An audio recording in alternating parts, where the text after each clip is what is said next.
This video will do a quick demonstration of how to find the Venn diagram representation of the covalent bonding that we saw in class today, using one of the examples that we went over in many of the classes and one that's similar to examples that we did in the other classes. We're going to be using the fluorine molecule for this. So this is F2. That's the molecule that we're going to be working with here. So we'll start off by drawing representations for each of those. We're going to draw the circle for each.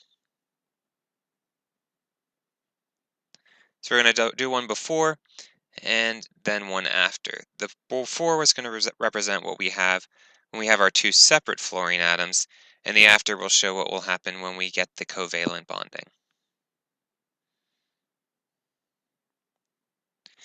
So beforehand, we need to think about, well, how many valence electrons do we have to work with? That's what we're going to show in this diagram. In this particular case, fluorine has 7 valence electrons. We can verify this by looking at its electron configuration, which starts off with the noble gas helium, and then has 2s2, 2p5.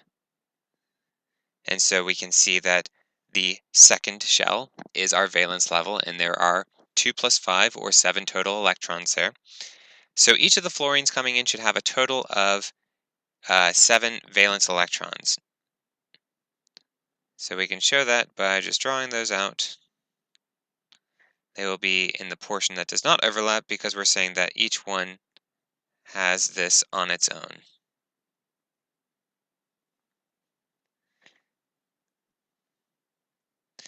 What we'll need to look for next is how to get these to their octets. They would like to have a total of 8 valence electrons because this is what matches the noble gas neon, and most of the other noble gases will have 8 valence electrons as well. This is the source of our octet rule that we covered in class. If we're focusing on the left fluorine, we can see that it only has 7 electrons now, which would mean that if the right fluorine shares one of its electrons with that left fluorine, then the left fluorine is going to be up to the 8 that it needs. By the same token, the right fluorine has only 7 electrons. It wants to have 8, and it can get up to 8 by sharing with the one on the left. This as shown. What we're going to end up with from this is, I'm going to show an abbreviated version for this. We'll have a total of 6 electrons remaining just with the left fluorine, 6 electrons remaining just with the right fluorine, and then we'll have 2 electrons now shared in the center. So this is shared between the two fluorines. We can see that the total here is the same. We started off with 7 electrons and 7 electrons for a total of 14 electrons. And we now have 6 plus 2 plus 6, or a total of 14 electrons still. This is good because we shouldn't have gained any electrons or lost any electrons during this process. We should have just shared things. We can now see that the fluorine on the left, including the 2 shared electrons, has a total of 6 plus 2, or 8 electrons in its valence shell. This is good. It now matches what it wanted, that noble gas electron configuration. The same thing happens with the fluorine on the right. It has 2 plus 6, so also 8 valence electrons. Both of these are looking good. They have now matched the noble gas that they want to match, and so this should be a stable structure, or at least stable in comparison to the starting 2 atoms that we had.